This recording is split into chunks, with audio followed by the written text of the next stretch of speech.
Bom dia. Agora a gente vai falar sobre a hipoteca e a anticrese.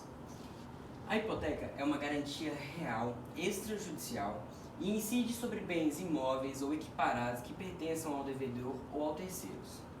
Alguns exemplos de bens que podem ser dados em hipoteca são habitações, navios e aeronaves.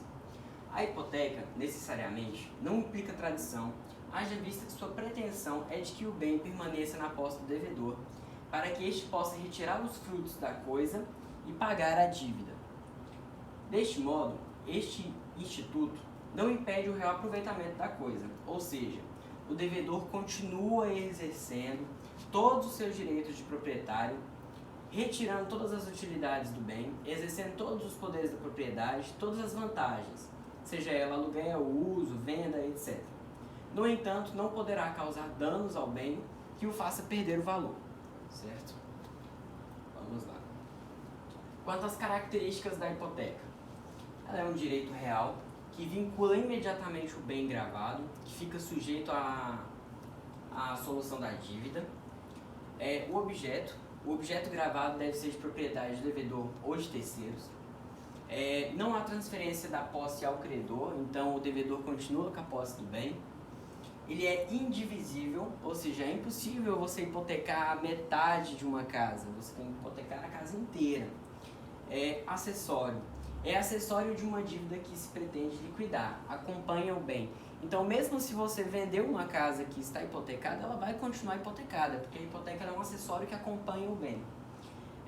E é um negócio solene. Se for na modalidade convencional da hipoteca, que eu vou falar mais à frente, a escritura pública será essencial à validade do ato quando se tratar de direitos reais sobre bens imóveis de valor superior a 30 vezes o maior salário mínimo vigente no país. Agora nós vamos falar dos princípios da hipoteca, que são dois. A especialização. O princípio da especialização indica que no negócio jurídico constitutivo da hipoteca deve ser fixado o total da dívida e especificada a coisa dada em garantia.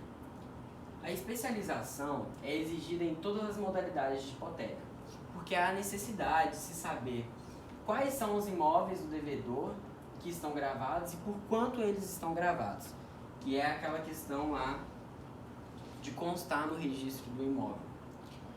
Publicidade. O princípio da publicidade consiste na exigência da inscrição da hipoteca no registro imobiliário. O título constitutivo do direito real deve ser levado ao oficial competente para que se inscrevam no livro próprio as disposições que os terceiros devem conhecer. Então, se alguém for comprar a sua casa que está hipotecada, a pessoa tem que ficar ciente que a casa está hipotecada através do registro de imóvel, porque lá vai constar que a casa está hipotecada. Espécies de hipoteca. Nós temos a hipoteca legal.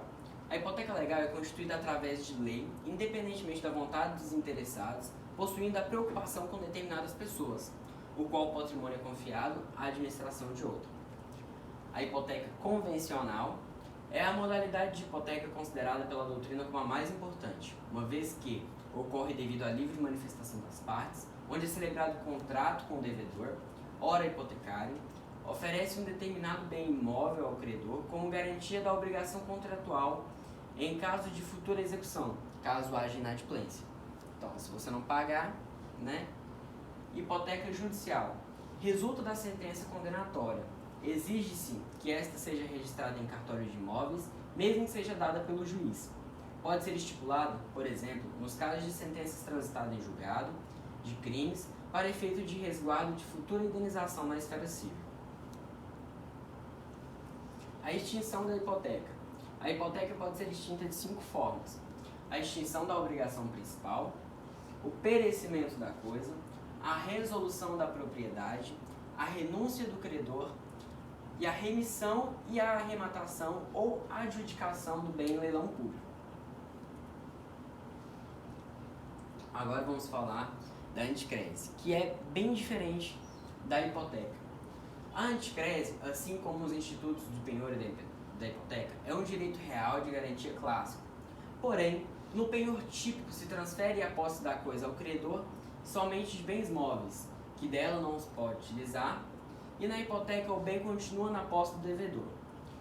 Na anticrese, por sua vez, o credor assume necessariamente a posse do bem para usufruir de seus frutos, a fim de amortizar a dívida ou receber juros. Então, a pessoa com quem você pega o dinheiro, ele tem o direito sobre o bem, ele pode alugar aquele bem ali e o valor do aluguel ele vai abater nos juros ou até mesmo na própria dívida, tá? Dessa forma, a anticrese é um direito real derivado de um contrato pelo qual um devedor autoriza ao seu credor a posse de um imóvel, tendo este o direito de retê-lo até o complemento de sua dívida, podendo perceber os frutos e os rendimentos que servirão para o pagamento dos juros e do capital. Ou seja, a percepção dos frutos e rendimentos serve como compensação da dívida. Eu trouxe aqui o artigo 1506, que é esse artigo aqui, ó, que trata sobre isso, né? Pode o devedor ou outro por ele, com a entrega do imóvel ao credor, ceder-lhe o direito de perceber, em compensação da dívida, os frutos e os rendimentos. O Instituto da Anticrese somente se estabelece por meio de contrato escrito, é celebrado por escritura pública e deve ser levado ao registro público, por ser um direito real de garantia que se exerce sobre coisa alheia. No contrato deve constar o total da dívida, o prazo fixado para o pagamento, a taxa de juros e as especificações da coisa dada em garantia. Os efeitos da anticrese estão previstos no ordenamento jurídico, no artigo 1508 do Código Civil, que estabelece que, por se tratar de um direito real, ao receber a coisa alheia, o credor assume, há um tempo, a condição de possuidor e mandatário. O credor, então, tem o dever de zelar pela coisa como se fosse dele, responsabilizando-se pela deterioração que o imóvel sofreu por sua culpa. Então, a pessoa ela tem o direito de usufruir daquele imóvel para amortizar a dívida, mas ela tem que cuidar daquele imóvel, ela não pode deixar aquilo ali perder o valor, se deteriorar, certo? Direitos e deveres. São direitos do credor anticrético. Exercer a posse do bem dado em garantia, administrar os bens objetos da anticrese e usufruir dos frutos, reter o imóvel em seu poder até efetuar o pagamento da dívida, arrendar os bens a terceiro, se não impedir cláusula contratual. Se não tiver uma cláusula contratual que impeça ele de arrendar os bens a terceiro, ele pode fazer isso. Reclamar seus direitos contra o terceiro que adquira o imóvel, conhecido como direito de sequela, este garantido no artigo 1509. São direitos do devedor: impor a conservação do imóvel, reclamar a devolução quando vencido o prazo ou satisfeita a dívida, pedir contas do imóvel para saber quanto está rendendo de aluguel, de usufruto, entre outros, postular a indenização dos frutos perdidos ou deteriorações por culpa do credor e alienar o imóvel. Porém, a garantia perdurará com o adquirente.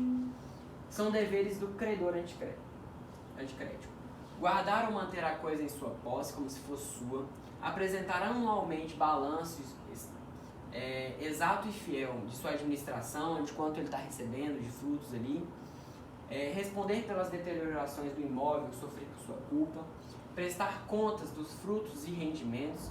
Uma vez que cumprida a obrigação, ele tem o dever de devolver a coisa. São deveres do devedor: entregar a coisa ao credor, pagar a dívida e pagar a dívida do imóvel, né? Extinção da anticrese. Ela pode ser extinta de 7 formas: pelo pagamento da dívida, pelo término do prazo legal, pelo perecimento da coisa, pela desapropriação, pela renúncia do anticretista, pela execução de outros credores, se não for oposta pelo anticretista em tempo oportuno por direito de retenção, e pelo resgate do bem dado em anticrese. O adquirente dos bens dados em anticrese poderá remi-los antes do vencimento da dívida, pagando a sua totalidade à data do pedido de remissão e emitir-se-á, se for o caso, na sua posse. Muito obrigado.